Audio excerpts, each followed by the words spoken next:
quero abordar aqui com vocês é pra gente sair do ciclo da procrastinação, né? Porque quanto mais você procrastina, mais você quer procrastinar. E aí vocês vão me perguntar assim, mas onde é que tá a relação da procrastinação com a ansiedade? Por que você falou até agora de ansiedade se você ia falar da procrastinação? O que é a procrastinação, minha gente? A procrastinação é quando a gente fica deixando pra depois alguma coisa que a gente não gosta de fazer, que a gente não quer fazer, né? Alguma coisa que é uma obrigação, que a gente precisa fazer, mas a gente não tá muito afim. Concorda comigo que quando a coisa é legal, a gente não procrastina, a gente vai lá e faz. Porque é legal. Então aquilo que é mais chatinho, né? Que a gente não tem muita vontade, que a gente tem um pouco de dificuldade pra fazer, que a gente acha cansativo, a gente vai deixando pra depois. Procrastinação é isso. É o deixar pra depois aquilo que é preciso fazer. Quanto mais você procrastina fazer, mais essa ansiedade aumenta. E o que acontece? Meu Deus do céu, ainda bem que deu tempo, ainda bem que eu consegui fazer. E aí já tá com aquela taquicardia, aquela batedeira danada, não, já tá até tremendo, um suador, meu Deus do céu. Quem nunca passou por uma situação assim? De procrastinar, procrastinar, procrastinar até o último minuto. Aí no último minuto você conseguiu fazer, ufa! Mas pra fazer, fez tremendo, fez dando tudo errado. E aí acaba saindo meio que de qualquer jeito na sua visão perfeccionista ansiosa. Concorda?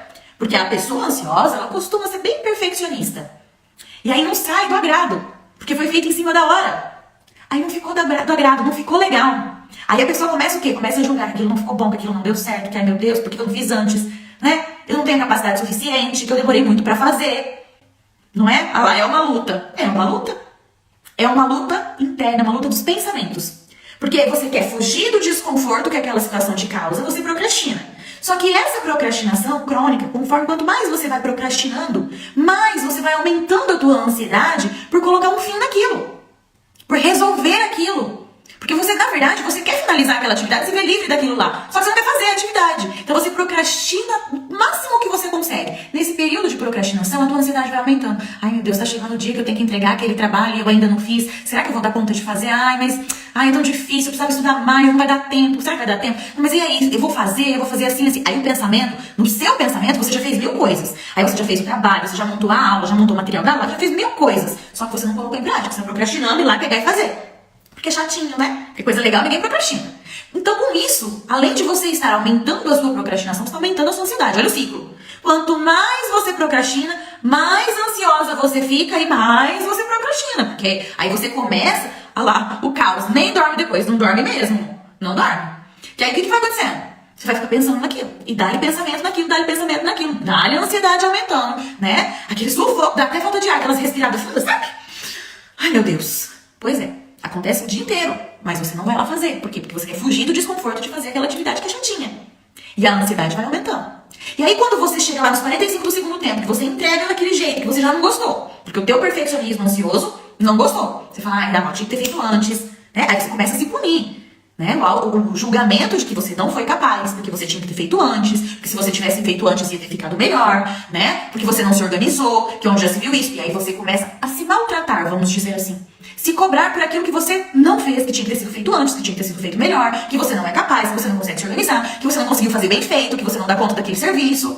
E aí você começa o quê? A ficar mais frustrada, com a autoestima lá embaixo, e isso te gera o quê? Mais ansiedade por melhorar, porque não dá pra ficar assim, porque você precisa fazer as coisas melhores, você começa a se cobrar, e isso te gera mais ansiedade. Olha o ciclo. Quanto mais procrastina, mais ansiosa fica. Quanto mais ansiosa fica, mais procrastina, porque aí se acha incapaz, a autoestima tá lá embaixo, tá desanimada, sem vontade de fazer. Aí procrastina, fica ansiosa, procrastina. Olha o ciclo. Vamos lá.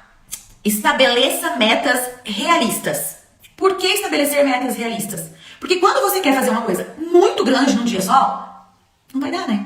Aí você não vai atingir a meta. Não atinge a meta, fica o quê? Frustrada. Fica triste, aí começa a se autocobrar, começa a se auto-julgar, começa a achar que não é capaz, a autoestima vai lá no pé, né? A ansiedade aumenta, fica pensando aquilo a noite inteira, não dorme. Por quê? Ou porque fica pensando no que tem que fazer ainda que não fez, ou porque fica pensando assim, ai, se eu tivesse feito, e aí fica se punindo a noite inteira. Nossa, que eu não fiz, não dei conta, não deu certo, ai, não ficou bom. Então, estabelecer metas, micrometas, pequenas metas, metas realistas, aquelas que você é capaz de atingir. Porque não adianta, quero ganhar 1 milhão em 24 horas. Tá, talvez é possível, se você for um grande player aí do mercado no momento, se você ganhar na loteria, né? Mas, assim, é uma meta bem grandiosa, né? Talvez você fale assim, olha, por dia, se eu fizer R$50, É uma meta mais fácil de ser atingida, talvez, né? Menos difícil. Isso aqui, gente, tô falando em metas, tá, aleatórias, mas assim, alguma coisa que você tem que concluir num dia. Eu quero ler um livro. Mas eu vou ler um livro por dia? Difícil, né? Se esse livro tiver aí, sei lá, 200 páginas, você vai ler 200 páginas num dia, só se você não tiver mais nada pra fazer, você vai sentar e vai ler ali aquele livro, talvez o dia todo. Ok, pode ser que você consiga. Mas não seria menos difícil se você colocasse uma meta de ler uma página por dia? Um capítulo por dia? É mais realista. É menos difícil de atingir essa meta, concorda? Ao invés de ler o livro todo, você lê uma página. E aí você não deixa de fazer outras atividades do seu dia. Você faz todas as atividades do seu dia e lê uma página do livro. Vai criando o hábito de ler o livro. Porque senão você pega naquele livro, ele tem lá 200 páginas. Você fala assim, ai meu Deus, eu queria tanto ler esse livro hoje, mas não vou dar conta de acabar. Aí você nem começa. Ai, mas eu queria tanto ter o hábito de ler, mas você nem começa. Porque você olha pro livro, o livro é grande, você não vai conseguir ler ele no dia inteiro. E aí você nem começa. Você procrastina começar a ler o livro. Começar a criar o hábito. Por quê? Porque você olha pra ele e vê aquele mundaréu de página e você fala, não vou dar conta de ler esse livro inteiro hoje. Não precisa ler o livro inteiro de um dia só. Coloque a meta de uma página. Diminua as suas metas. Faça micrometas. Metas atingíveis. Assim, ao invés de se frustrar que você não dá conta, de você procrastinar, porque você já vê aquilo como uma grandiosidade que você não vai dar conta, né? Ao invés de procrastinar fazer algo que é muito grandioso, você sabe que é uma meta atingível, que você dá conta de fazer. E aí você pega e faz. Você não procrastina. A tua ansiedade diminui, você consegue fazer. Você vai, ao invés de se auto-julgar, se auto-cobrar, né, e se auto-depreciar, você vai se sentir mais capaz, você vai falar, olha, eu consegui, eu atingi a meta. Isso vai te motivar a continuar atingindo novas metas, certo? Então isso é mais uma estratégia. Micrometas, metas atingíveis. Outra estratégia, identifique e desafie os pensamentos negativos. Olha lá. Vamos falar de novo dos benditos, dos pensamentos negativos, pensamentos distorcidos, muito comuns na ansiedade. A gente já vem conversando por aqui que a ansiedade distorce os nossos pensamentos, com isso distorce a nossa visão da realidade, né? A nossa visão da realidade toma outras proporções, né? Acaba tomando proporções grandiosas as coisas ruins. Então são pensamentos sempre de conteúdo ruim, sempre vendo que tudo vai dar errado. Sabe aquela pessoa que você começa a conversar e parece que pra ela tudo vai ficar ruim, tudo vai dar errado, né? Aqui a gente fala que é a pessimista. Pois é, porque são muitos pensamentos negativos. E um pensamento negativo vai puxando o outro, dali a pouco já tem uma catástrofe acontecendo, né? Porque foi uma sequência de coisas ruins ali que ficou pensando, né? De pensamentos negativos, e aquilo se tomou uma proporção que virou uma catástrofe já. Isso é muito comum na ansiedade, né? Pensamentos negativos levando a pensamentos catastróficos. Isso é, inclusive, uma regra da ansiedade que a gente já comentou numa outra live aula, né? Então, a gente precisa o quê? Que a gente vai ter que fazer com esses pensamentos? Ah, a gente tem que ser positiva o tempo inteiro, só pensar em coisa boa. Não, a gente tem que avaliar os nossos pensamentos. Quando vem um pensamento ruim na sua mente, você vai pensar, qual é a probabilidade desse pensamento ser real? Converse consigo mesmo. Converse com seus pensamentos. Pera lá, eu tô pensando isso aqui, mas por que eu tô pensando isso aqui? Não, até pode acontecer, mas é muito difícil disso acontecer. Não, isso é coisa da minha cabeça. Já ouviram essa expressão? Isso é coisa da sua cabeça? Pois é, algumas vezes o nosso cérebro mente pra gente. Existe até um livro que fala pra gente não acreditar em tudo que a gente pensa. Porque o nosso cérebro, ele tem às vezes algumas percepções equivocadas das situações. Eu não disse pra vocês que ele tem dificuldade de avaliar o perigo real e o perigo imaginário? E aí ele interpreta tudo como perigo. Por conta disso, ele sinaliza o nosso sinalzinho de alerta lá, ele liga o nosso sinalzinho de alerta, que é a ansiedade. Então, o nosso cérebro, ele tem essa dificuldade em avaliar se os nossos pensamentos estão reais ou não, né? Se esses pensamentos ruins, esses pensamentos negativos, eles são reais ou não. E aí a gente é que tem que dar uma parada e, opa, pera lá, cérebro, o negócio é o seguinte, esse pensamento negativo aí, ele até pode acontecer, mas a probabilidade é muito pequena. E eu vou contar uma coisa pra vocês. 90% dos pensamentos distorcidos não acontecem. Tá? Então, quando vier um pensamento negativo, eu não tô falando pra vocês que tem que fugir do pensamento negativo, só tem que pensar positivo o tempo inteiro. Não. Eu estou falando que vocês têm que analisar o pensamento. Porque pensamentos distorcidos podem vir sim na nossa mente. E pode ser frequente isso. Muito comum em pessoas com ansiedade tóxica, ansiedade patológica, ansiedade em excesso. Tá? Então a gente precisa sim conversar com os nossos pensamentos, avaliar. Peraí, esse pensamento que eu tô tendo aqui agora, ele é ruim, mas é provável que isso vai acontecer? Se for provável, como que eu posso lidar com isso, caso isso realmente aconteça? Se não for provável, bom, é possível, mas não é provável. Então, deixa pra lá e vida que segue. Ok? Vamos lá. Mais uma estratégia. Use técnicas de gerenciamento da ansiedade. Aqui eu falo muito pra vocês, tá? Respiração. Quem me acompanha por aqui já sabe que eu falo para vocês fazerem essa respiração mais lenta várias vezes no dia de vocês, no decorrer do dia. Por quê? Quando a gente respira com mais calma, a gente faz uma pausa. A gente oxigena o nosso cérebro. A gente oxigena todo o nosso corpo.